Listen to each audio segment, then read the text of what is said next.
Good evening, everybody, and here we are again, continuation of our expert series webinars. Tonight we have a very special session, which is going to be on COVID-19 and in the pediatric arena. A few announcements. Tomorrow we're going to have a very special virtual town hall meeting. Our Congressman Adam Schiff is going to be joining us to discuss the congressional response to this virus. And so please join us. It's going to be at 7 p.m. This is open to all.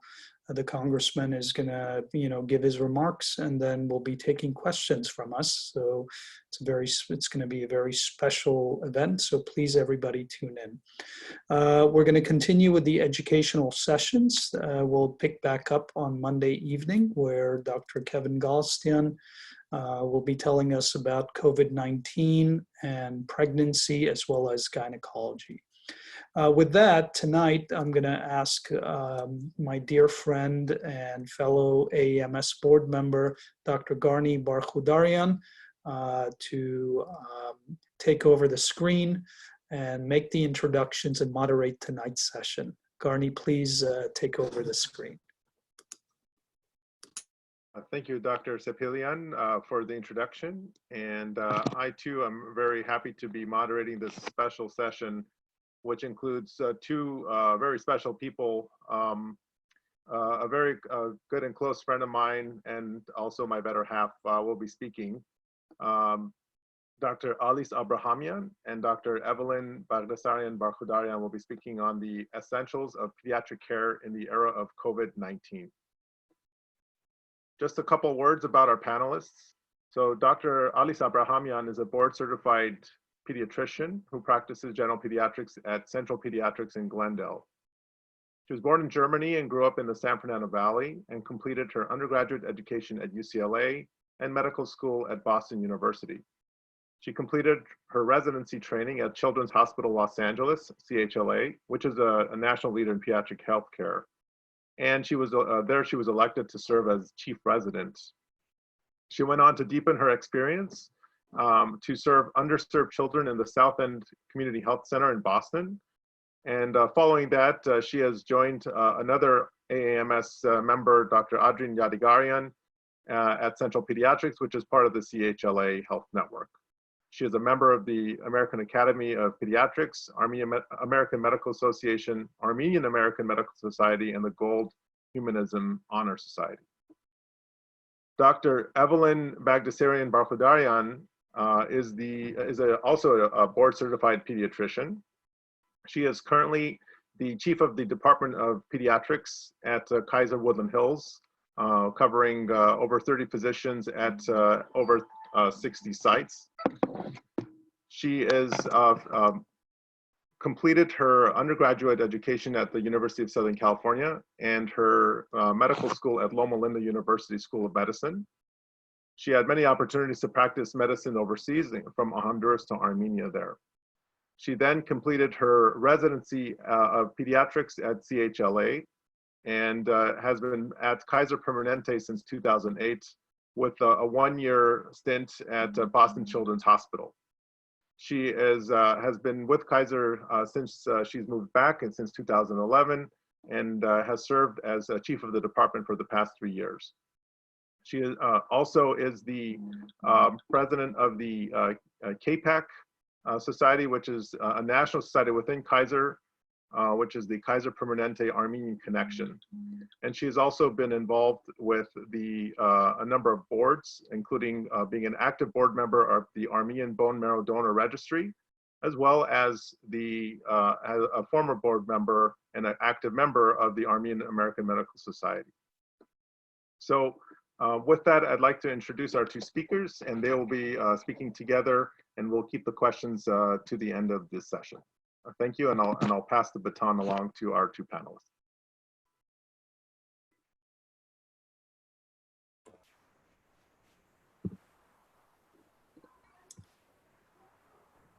Thank you, Dr. Barkhoudarian, for that warm introduction. Dr. Baghdasraian and I just wanted to take this opportunity to thank the Armenian American Medical Society for providing us with this opportunity and for giving us all a venue to share expertise and address issues in pediatrics as it pertains to COVID-19.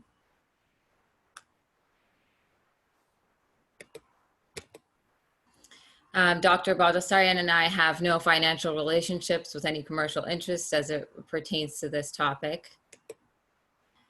Then we just wanted to take a moment to outline the discussion topics for tonight.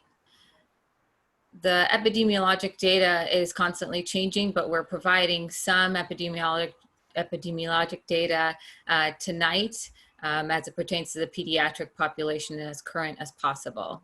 We'll be addressing signs and symptoms in infants and children with COVID-19 and things to look out for and advice for physicians, as well as the current AAP recommendations and guidelines for pediatric practice in the COVID-19 era.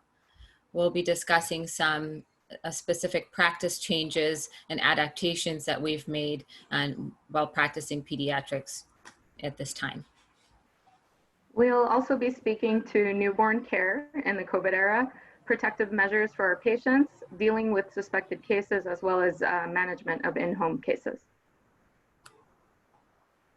So just to provide a little bit of epidemiology, this is from a weekly report that the CDC provides, and this data is as of early April.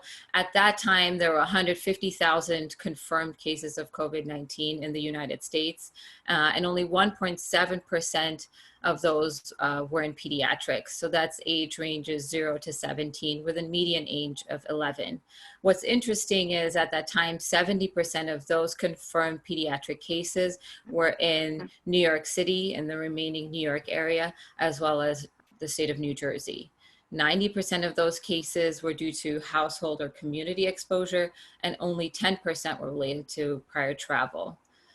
Just looking at the data table, you can see a little bit of the age distribution. It's interesting to note that almost 60% of cases in the pediatric population were between ages of 10 to 17.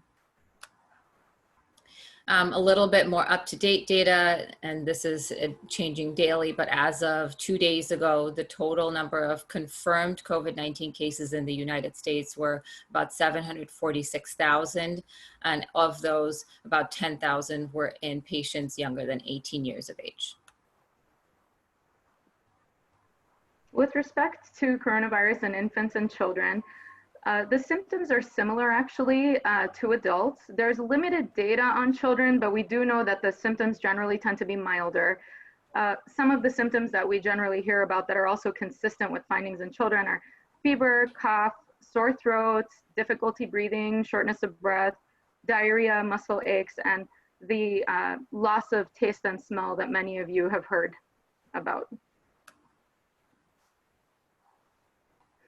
There was a US case series that included 291 children, and fever and cough were reported to be the most common symptoms. 56% of the patients had fever, 54% had cough, 13% had shortness of breath, and about 73% of cases had at least one of these symptoms. Now, as far as the question of whether or not children are at risk of severe coronavirus, there have been fatal cases reported, but it seems that most kids who are affected or infected have mild or moderate disease, and they tend to recover within about 1 or 2 weeks of onset of symptoms. Children who are less than 12 months old and those with underlying medical conditions, excuse me, and those with underlying medical conditions tend to be more at risk and more severely affected. And some of these underlying conditions include ongoing pulmonary disease like severe asthma, cardiovascular disease, or immunosuppressive conditions.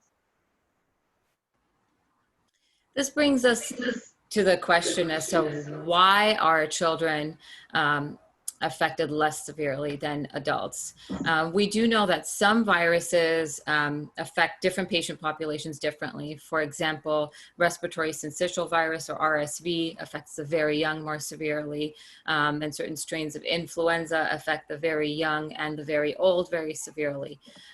In this case, for COVID-19, it has been noted that children younger than 18 years of age have a reduced severity of symptoms. There are multiple theories as to why that is. I've highlighted 3 of them in this slide.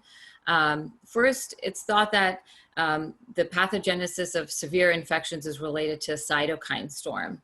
And perhaps it's because children have a blunted or less vigorous immune response to the virus, they have less severe symptoms.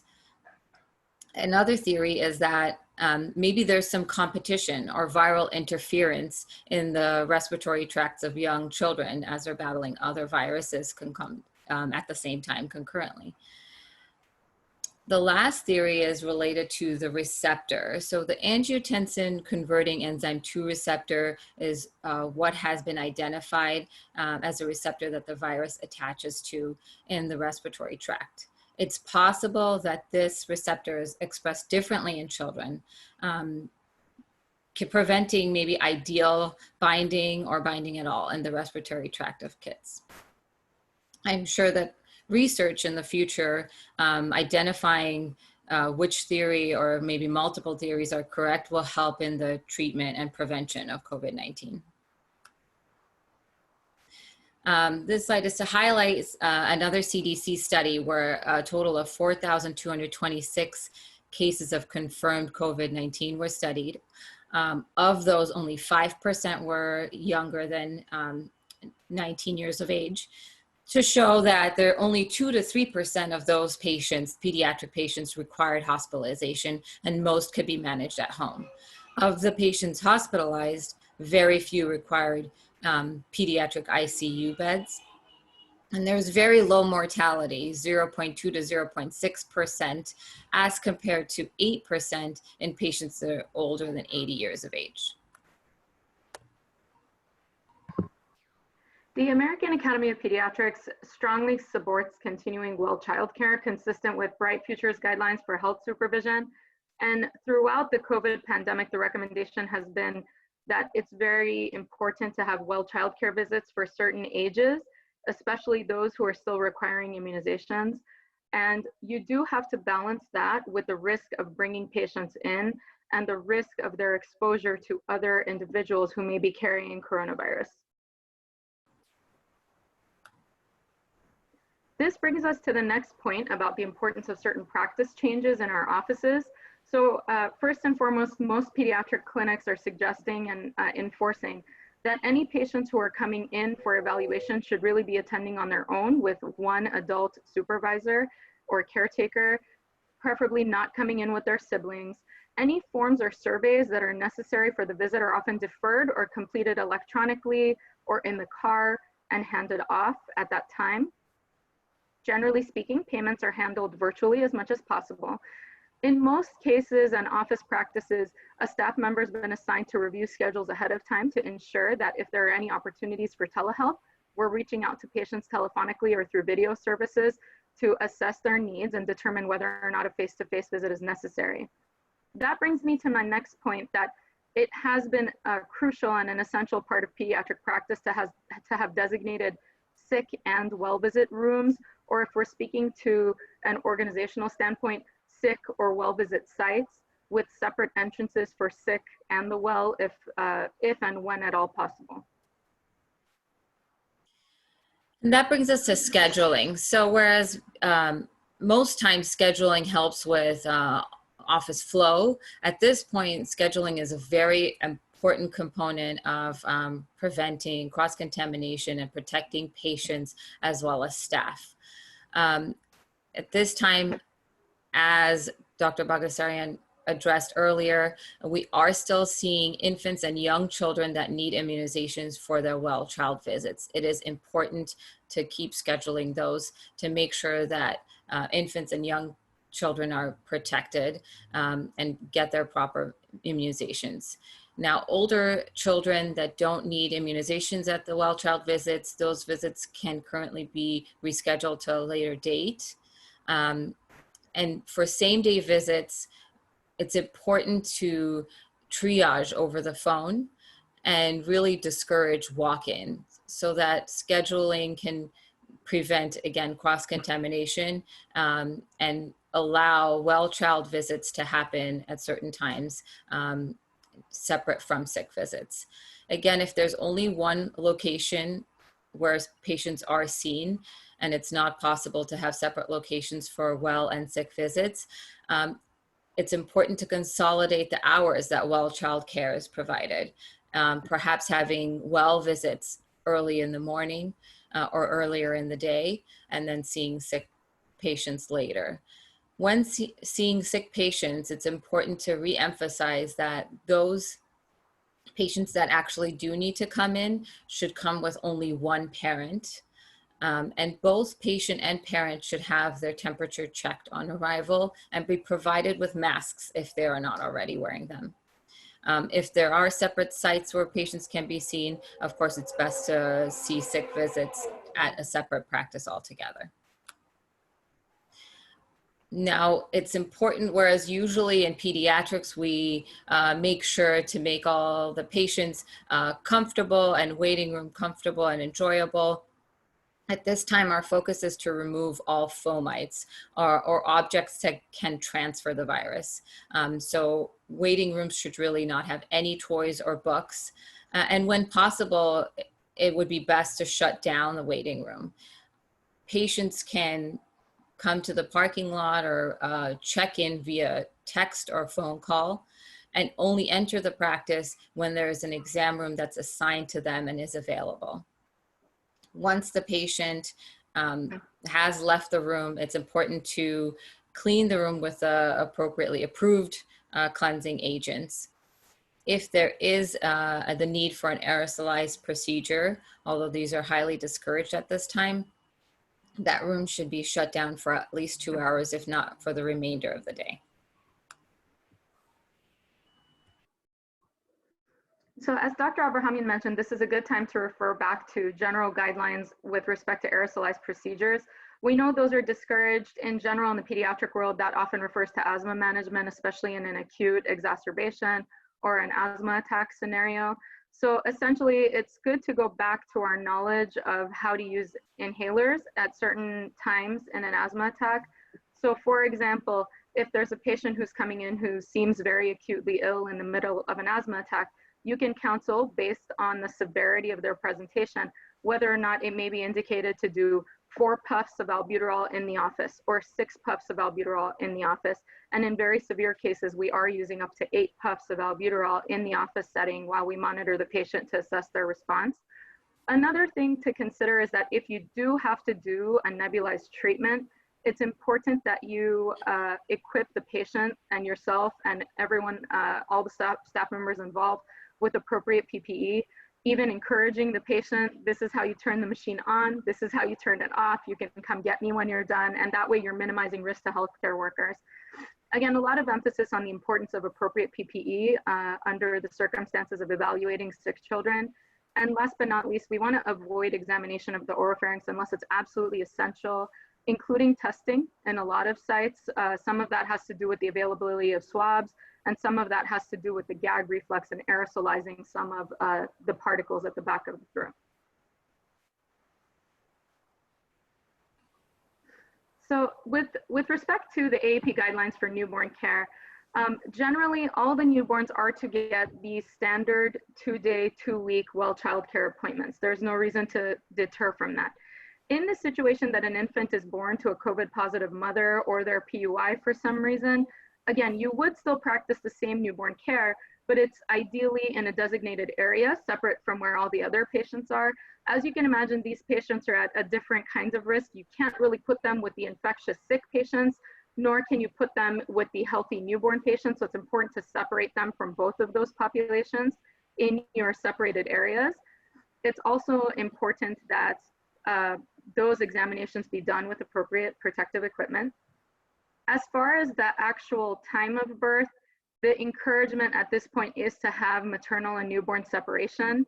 If the mother or parents refuse that, it's prudent to have 6 feet of a distance between the mother and the newborn or some kind of physical barrier.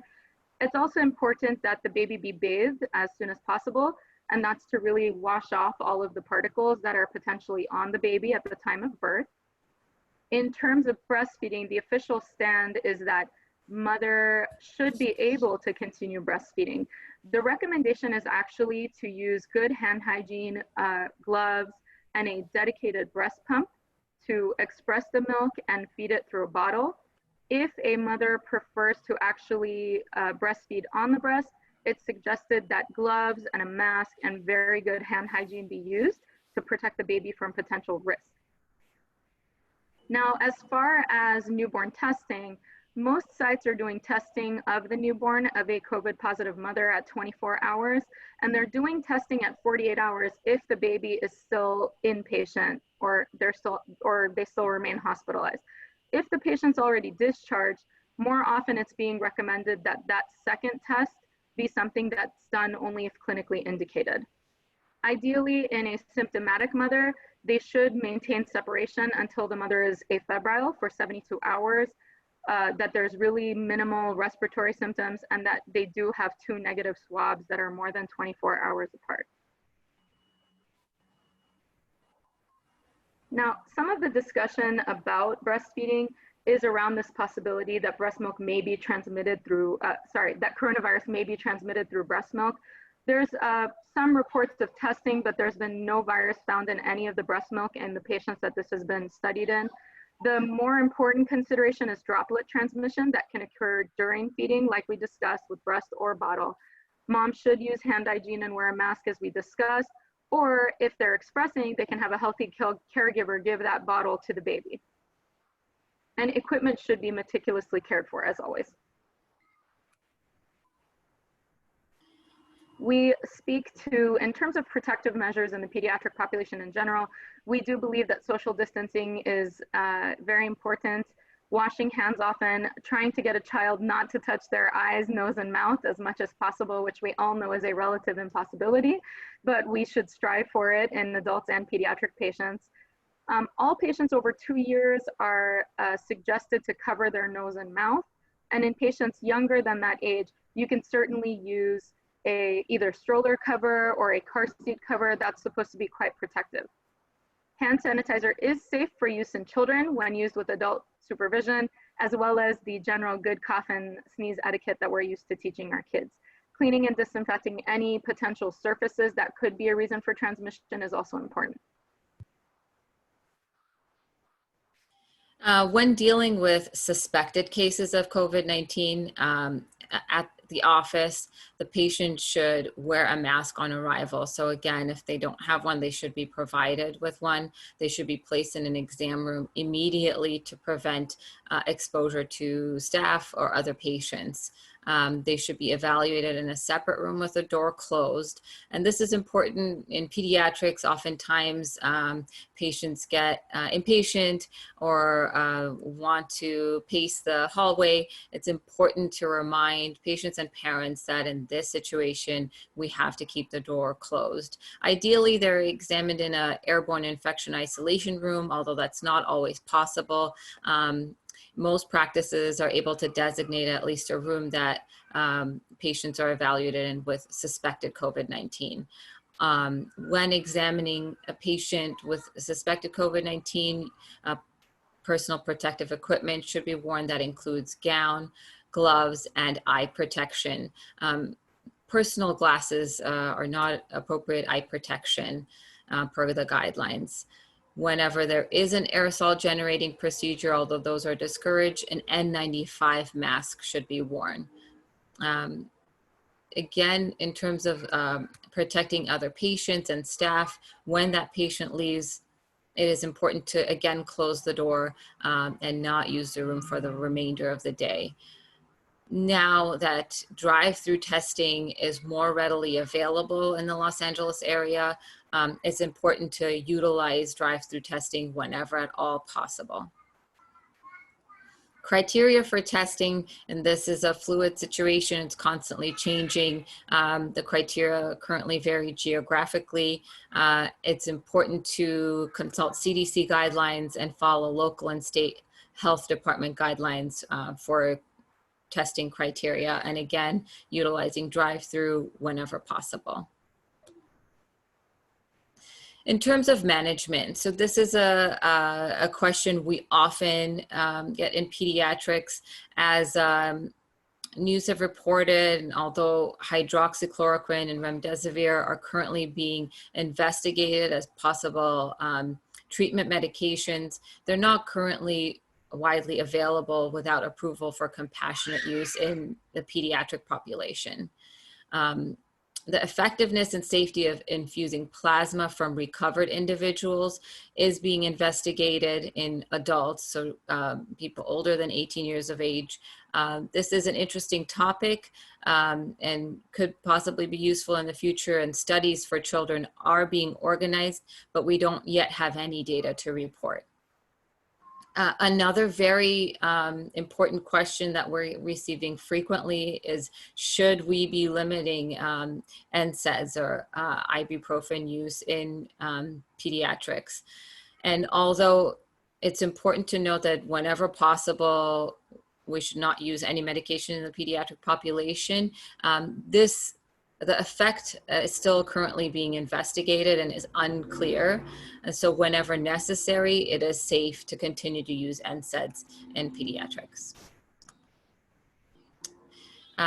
This slide just is to provide physicians a resource for phone triage for patients with suspected COVID-19. It's important to note that management is different for patients that are 2 years and older as compared to patients younger than 2 years old. Noting that a patient that is ill, older than 2 years old, without any life-threatening conditions that include shortness of breath, severe or persistent pressure in the chest, dizziness, confusion, slurred speech. Without any of these symptoms, usually an ill patient that's older than 2 years old, even with suspected COVID-19, can be managed at home. Whereas a patient that is younger than 2 years old, if they have any life-threatening conditions, should be advised to call 911. But if they're ill without any life-threatening conditions, should still seek evaluation by an outpatient medical provider. So this triage tool with a series of questions is not appropriate for children younger than 2. The second part of the slide shows the series of questions, including asking about possible exposures. In the last 2 weeks before this patient became ill, has there been contact with anyone with confirmed or suspected COVID-19? Have they visited, or do they live in a place where COVID-19 is rapidly spreading? Those boundaries are currently wider and wider.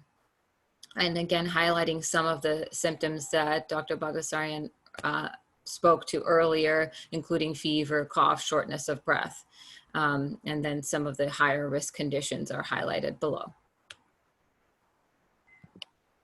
So in terms of assessing via phone triage or telehealth, we really are trying to do as much management at home as we can. The idea is that obviously there's a reason why there's shelter in place. Generally speaking, the less people are around each other, the less the less coronavirus is spread. We can prevent transmission by keeping patients away from each other, keeping patients at home. It just becomes very important to use good, sound clinical judgment when you're on the phone with patients, monitoring for any kind of clinical deterioration. So we're talking about things like fevers that are going on for longer than 5 days, progressively worsening cough, change in the sound of a cough, any reports of difficulty breathing, rapid breathing or fast breathing, chest discomfort, blue face, blue lips. And of course, urination, as you all know, in children is used as a way to monitor their hydration status. And so if you have an infant or a child who's urinating less, that generally means they're getting dehydrated. So certain findings that are more consistent with shock, which is a more life-threatening infection, is cold feelings, clammy skin, any kind of mental confusion, decreased urine output to the point that they haven't urinated in 10 to 12 hours. Those things are really very dangerous, and those patients need to be seen. In our infants, you really want to assess for any kind of breathing difficulty, because those patients tend to get much worse very quickly. And otherwise, if they're not meeting those criteria and you feel like they're overall comfortable, you can continue supportive care at home with ibuprofen, Tylenol, soothing measures, any kind of comfort care that parents would traditionally be able to offer families at home. And with that, Dr. Abrahamian and I would like to thank you all for your attention. It's been a distinct pleasure to present tonight to our colleagues, friends, and our community. I want to thank Dr. Abrahamian for putting the slides together for tonight's presentation. It's been a pleasure working with her. And we'd like to open it up for questions at this time. Thank you. Thank you, Dr. Abrahamian, and thank you, Dr. Baghdasraian Barkhoudarian, for really an amazing session here. And we would like to open the Q&A session up. So if anybody does have questions, please feel free to ask on the Q&A or the chat box. So there is one question from Dr. Tigan Aboyan. So are there any official changes in the tetanus immunization and ibuprofen use in children? Are there recommendations changes due to COVID? If a child needs to be revaccinated, let's say due to a wound issue, should I defer vaccination to the patient's pediatrician? Alice, do you want to speak to that? Because I think you covered it in your slides. So currently there are no changes to immunization schedules, and routine vaccines should be given. Of course, if there's a wound exposure, tetanus vaccine should be given. We prefer Tdap in the pediatric population. In terms of ibuprofen use, I think that was the other part of the question. There are no current recommendation to discontinue ibuprofen use. It's unclear of the effects. We prefer to not use medication whenever possible, but if necessary and helpful, ibuprofen use is okay. Excellent. And then another question similarly, if a child tested positive for either influenza A or influenza B in the fall, is there a chance they may have also had coronavirus? This is from Dr. Liz Zorian. I think it's hard to say. There's a lot of community discussion about this topic. The thought isn't necessarily that they may have tested positive to influenza. It's that many pediatricians feel there was something that wasn't influenza around in the community, probably around late November, December. We all know it started showing up in China closer to around mid to end of December.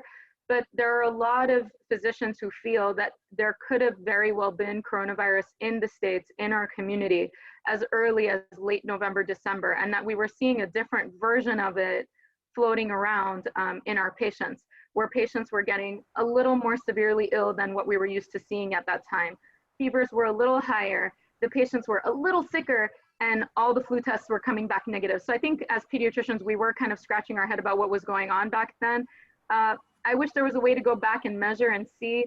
There is a lot of discussion about immunoglobulin testing and testing for, blood tests and immune response. At least for this time, what it seems is that there's minimal evidence to support that there's any kind of conference of that immunity from that infection. You can still get reinfected with coronavirus if you are infected once.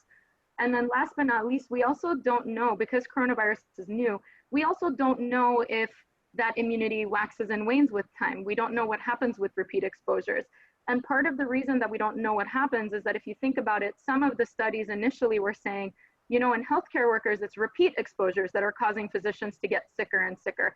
So that is directly kind of against that idea that some kind of immune system exposure would help support healing or decrease of transmission. So in other words, there's a lot of work still being done on this. There's a lot of good information out there that's being discussed, just no conclusive evidence at this time. I don't know, Dr. Abrahamian, would you want to add anything to that?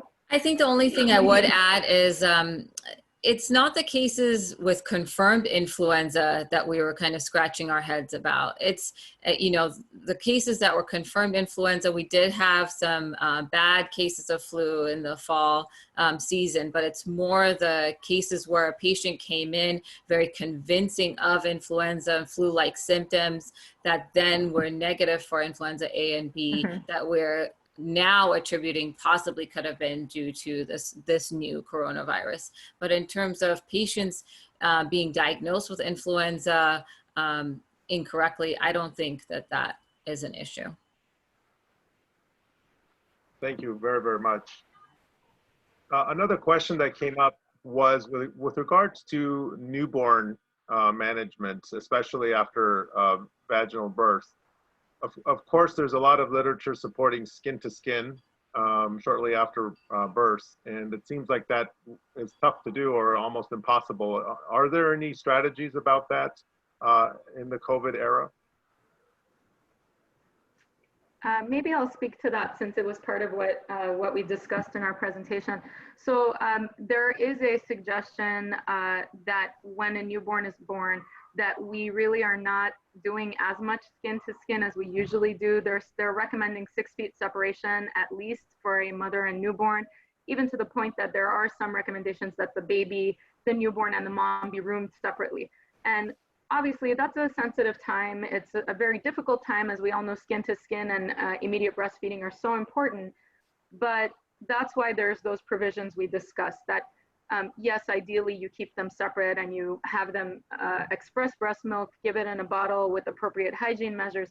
But there are moms who really are wanting to breastfeed on the breast, have that skin to skin.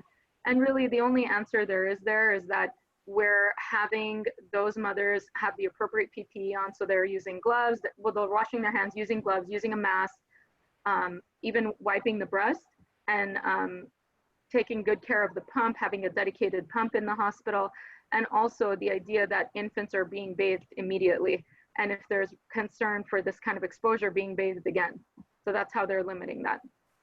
And I think it's important just to add that although we highlighted that children are usually less severely affected, newborns are in a different category where newborns are already more susceptible to serious infections.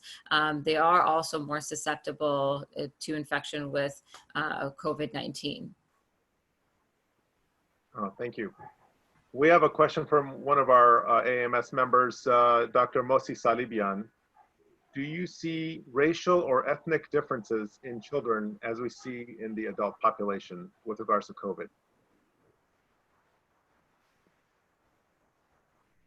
I mean, I think the differences that we've noted are more with patients with underlying pre-existing conditions. So any patient with chronic pulmonary disease is more at risk.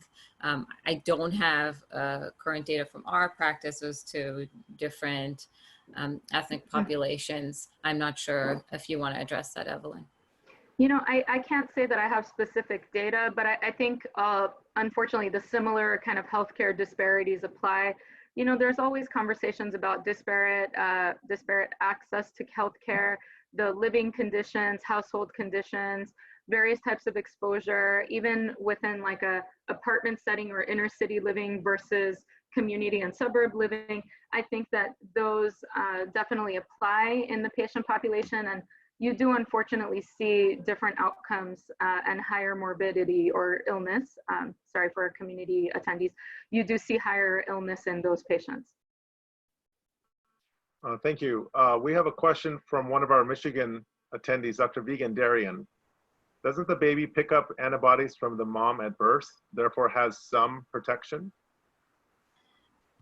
So theoretically, yes, but I think the data is so slim. We're unsure as to how much protection is provided, if there is any protection. It's even unclear as to if in individuals, as Dr. Baghdasraian addressed earlier, if previous infection provides any immunity in the future for the same individuals. So it's unclear to us, and we can't know for sure at this time until we get more data. And I think that's why the breastfeeding discussion is really difficult, because ideally that's, breast milk is also a way that mothers can confer immunity to their children. And the separation and kind of difficulty with that attachment immediately and latching after birth, those can also affect the mom's ability to breastfeed in the long run. So this is just a very kind of sensitive place for us to be in the pediatric world with so much uncertainty. I think, as Dr. Abrahamian mentioned, we're just trying to kind of navigate it to the best of our ability, and hope that with some more scientific research and evidence, we have more answers to those questions. Thank you. And one other question, particularly as both of you are mothers, and we're seeing some of the challenges with just having children at home, and probably acquiring some version of cabin fever. How are you handling the challenges our children are facing, the mental health issues that they may be dealing with, some of the education aspects they may be dealing with? Any thoughts from your perspective on those issues? You want to go first? Sure. So I think this is obviously a challenging time for everybody. I know I can speak for Dr.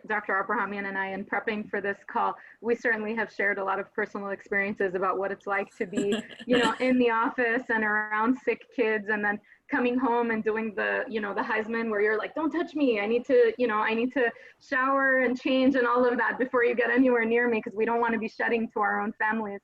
So I think there's that component, but also the psychosocial implications, as you said, of having kids who are really at home more than they're used to, not in their routine, under certain stressors, with new environment, with these Zoom sessions and homeschooling. There's definitely a behavioral impact to those. There's definitely behavioral changes in the kids due to this. I think some of the things that we've heard, one is that any kind of routine you can implement is considered very helpful. So ideally keeping them on some sort of schedule, meaning if during the week they wake up and they need to change out of their pajamas and get into regular clothes to meet the day, that we still do that by a certain time, that they're still expected to do whatever their household duties are and what their chores are, keep up with their homework to a certain extent. And also, I think the importance of open communication can't be overemphasized. It's important that your children understand that this is a different time, that you're there for them, and that really the schooling, while it's very important, their psychosocial and emotional health is far more important at this time. I'd be remiss to not mention that many clinicians should really be on high alert for any signs of child abuse or non-accidental trauma at this time. It's a tremendous time for caregiver stress. And unfortunately, these are the times where we do see increased incidents of violence in the home, in particular, more severe violence. So in your screening about injuries and burns and all of those things that may be kind of second nature when they come to the office, just please have a heightened level of awareness in trying to assess the safety of the home and the, I would say, emotional status of the caregiver as well. Go ahead, Dr. Abrahamian, anything you want to add? I think it's important to note that we all need to be flexible in this situation. These are trying times for everyone. And, it's good to note that we're all in this together. The management at home is different for children of different age groups. Some kids, you can sit down and use educational videos to explain what is happening, maybe minimize the amount of news that's on the television while they're at home. And like Dr. Baghdasraian said, keep a certain routine.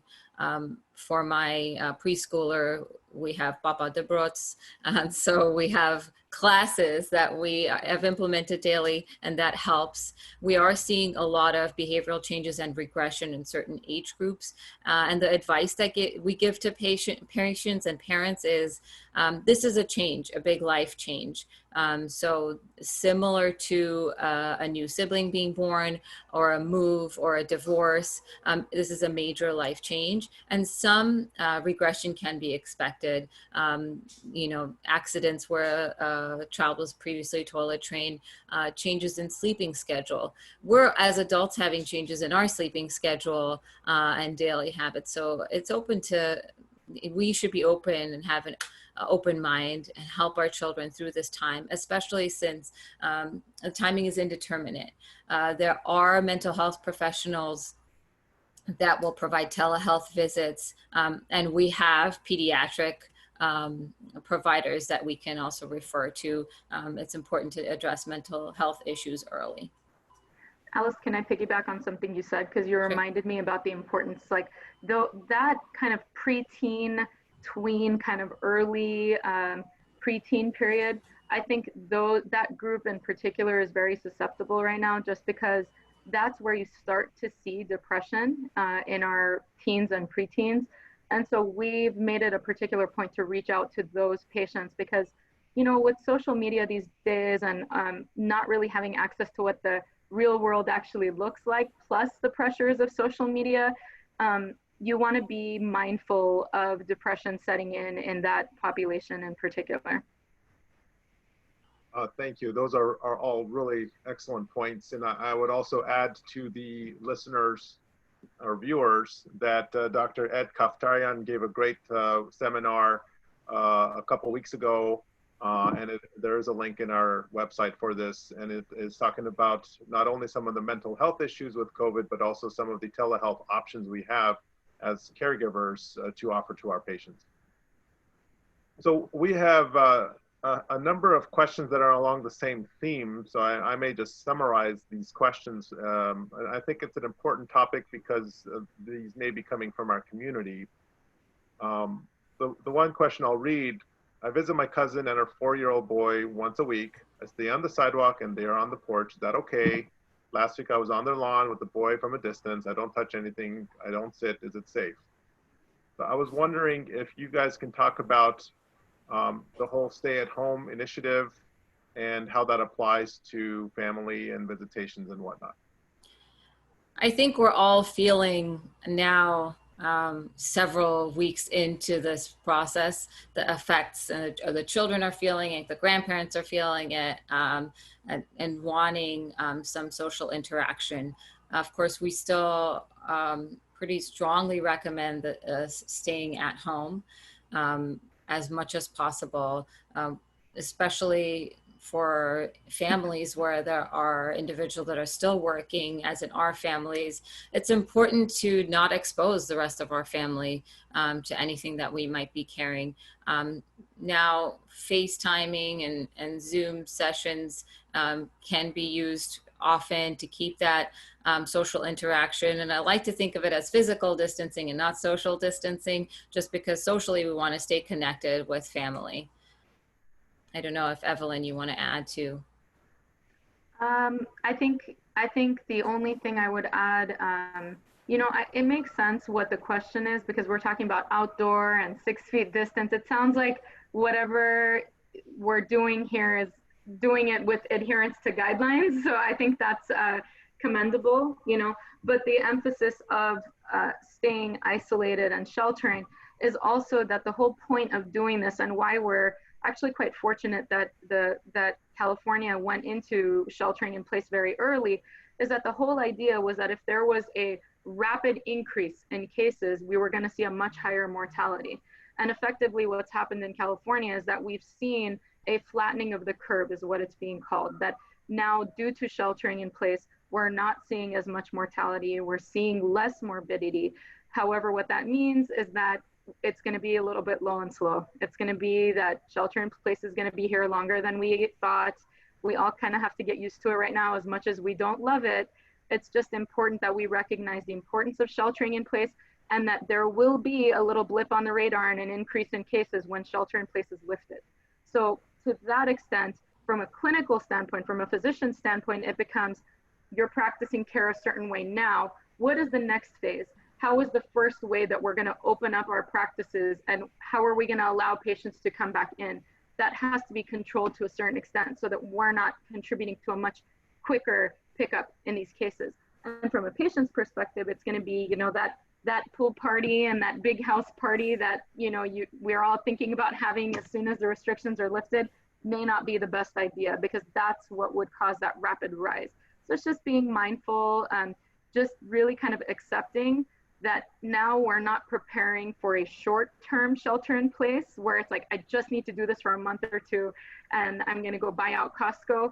It's more, what do I need to do to make my home happy, to make my home sustainable, to have good mental health practices, to have good mental health measures, to get outdoors for walks, or just being outdoors. There's some scientific evidence to being outdoors.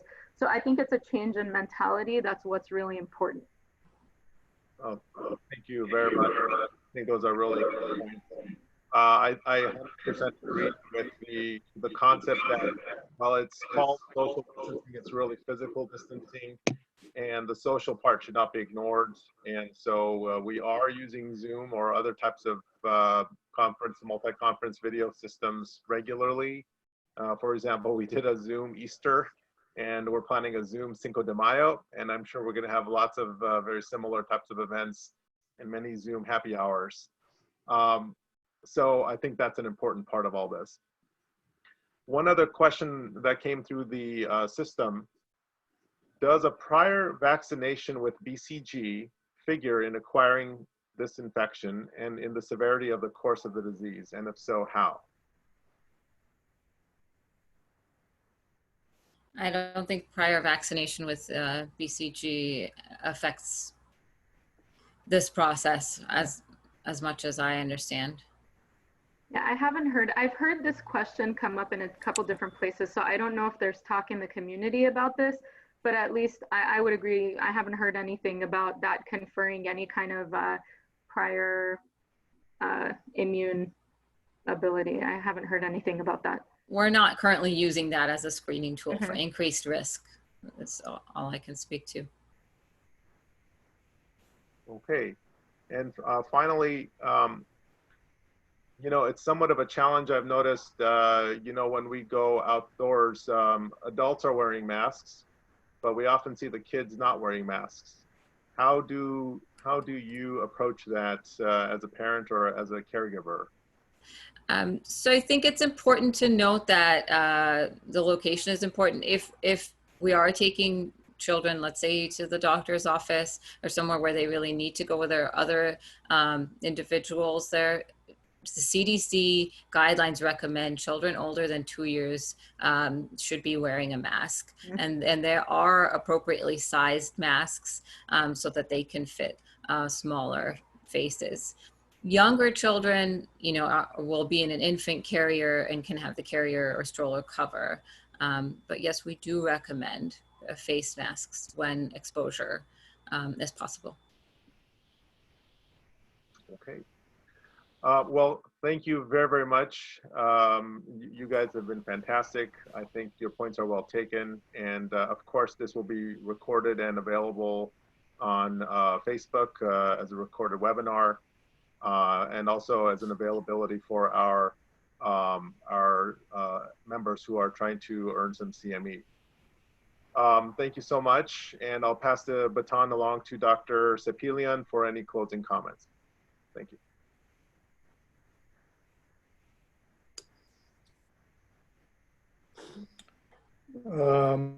Thank you very much, Dr. Barkhoudarian, and thank you very much, Alice, Evelyn, Garney, for this great session.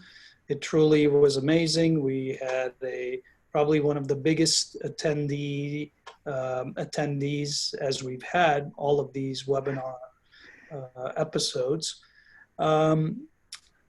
I would really encourage everybody to continue to participate in these. Please give us your feedback. Tomorrow night, we're going to be with Congressman Adam Schiff in a virtual town hall meeting, 7 p.m.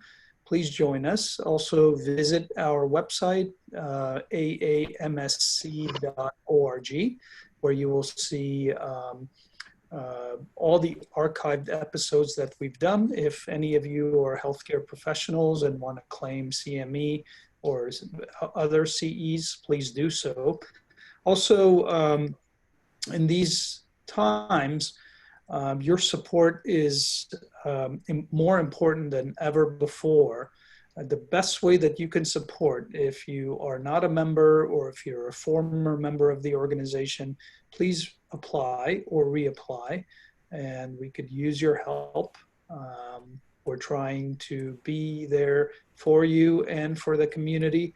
So if indeed you're somebody who could become a member or were a former member, please reapply. We'd love to have you back. In any event, please stay healthy, stay strong, take care of yourself and your loved ones, and we'll take it back again tomorrow. Thank you very much, Dr. Barkhoudarian, Garni, Evelyn Barkhoudarian, and Alice Abrahamian for this excellent session this evening. Have a great night. Please stay safe. Thank you. Thank you.